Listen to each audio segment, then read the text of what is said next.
শতবর্ষের ইতিহাস, দৃষ্টিনন্দন স্থাপত্য আর শিল্প সংস্কৃতির মেলবন্ধন এই হলো রাজশাহীর পুঠিয়া রাজবাড়ি।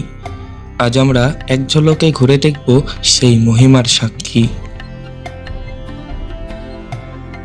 রাজবাড়িতে প্রবেশ করলেই মনে হবে সময় যেন থেমে গেছে।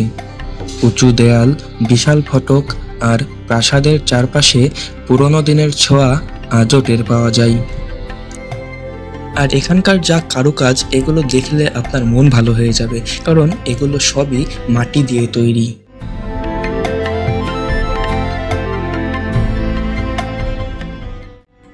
এই পুঠিয়া রাজবাড়ির আরও একটি সুন্দর নাম রয়েছে, যা হলো পাঁচ আনি রাজবাড়ি। পাঁচ আনি রাজবাড়ি বা পুঠিয়া রাজবাড়ি 1895 সালে মহারানী হেমন্ত কুমারী দেবী নির্মাণ করেন।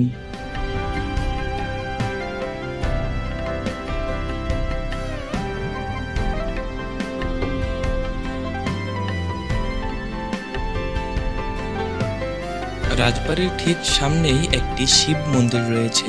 রাজবাড়ির বারান্দায় দাঁড়িয়ে এটি স্পষ্টভাবে দেখা যায়।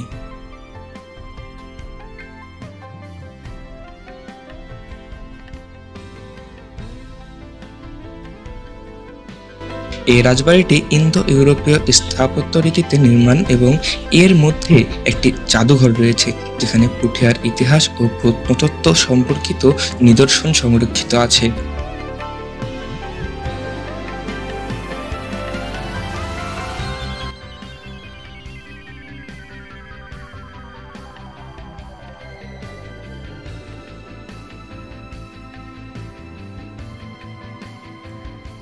এটি হলো রাজবাড়ির 1 নম্বর গ্যালারি।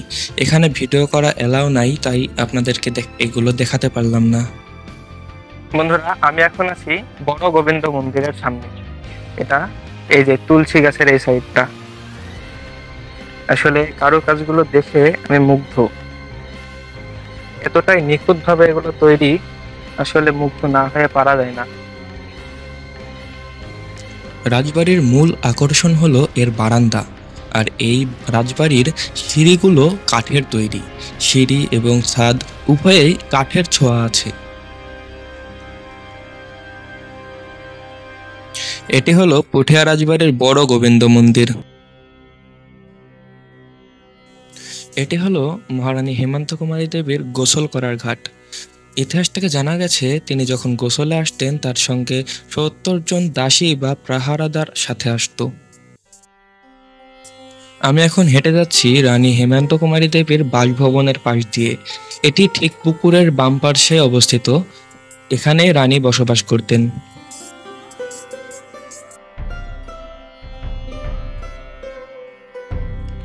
এটা পুঠিয়া রাজবাড়ির একেবারে পেছনের দিক। এখানে এসে আপনারা সুন্দর সুন্দর ছবি তুলতে পারবেন।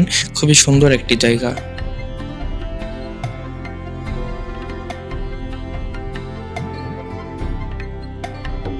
আজকের ভিডিওটি এই পর্যন্তই। দেখা হবে নতুন কোনো ভিডিওতে। সবাই ভালো থাকবেন, সুস্থ থাকবেন। আসসালামু আলাইকুম ওয়া রাহমাতুল্লাহ।